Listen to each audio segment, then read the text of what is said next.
Yeah, because I imagine when you were growing up, it was probably what snap music and crunk music and stuff like that. Yeah, like the Soldier Boys and stuff like that. I mean, that stuff is fine. It just doesn't like pertain to me as like what I want to do.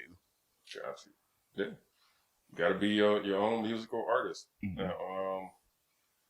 Now, I mean, you mentioned growing up in the farms, Coleraine area. What was it like growing up? I mean, is it rough? Is it good? Is it? I mean, it's average? It's pretty much just average. It wasn't like necessarily rough. Like it wasn't like hardships growing up or something. The only thing I could really say is like, I mean, sometimes we're running to like certain. And I don't want to bring race into it, but like certain people of the other color that'll kind of like like off put like it was mainly school basically like I went to Northwest High School and like there was like a divide. There was like you had the kids coming from whatever side they're coming from, black kids and stuff, and like it was hard to relate with them because I didn't really fit that stereotypical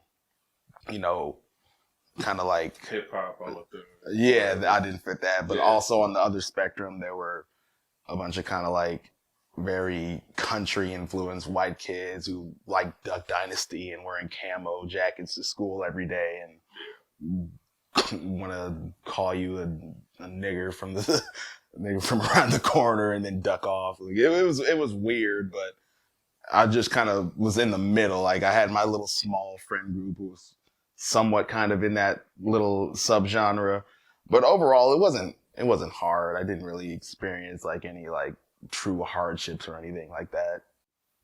All right, so the next question, just going on to music and stuff, what would be your dream collaboration? Who would you like to work with the most out of anybody alive or dead?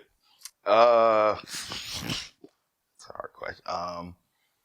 One person I've always had in mind, I said I like at least like before I die or before he died, I don't know, but Danny Brown. He's like a rapper from Detroit. He's relatively like, I won't say he's like well known like on like a Drake, J. Cole type level, but he's done a lot of work and I've always like appreciated like his like artistry and how he raps. Like he's very off kilter as far as his production style, how he raps, his vocal cadence, his creativity, and he's just someone that I've like always like admired. Like when I think the first project I heard from him, his most well known like breakout project was Triple X, but the one I heard was one prior to that called The Hybrid, and he's just like very aggressive, very different. I just always really liked him. Other than that, the obvious one is like Andre 3000 or MF Doom. Unfortunately, MF Doom passed like not too long ago, but Andre 3000, if he ever decides to come back to music, but he's on vacation. Right now. So I mean, J. Cole. I mean, that's and that kind of ties into your style too. As far as music, like I can see y'all musically working together.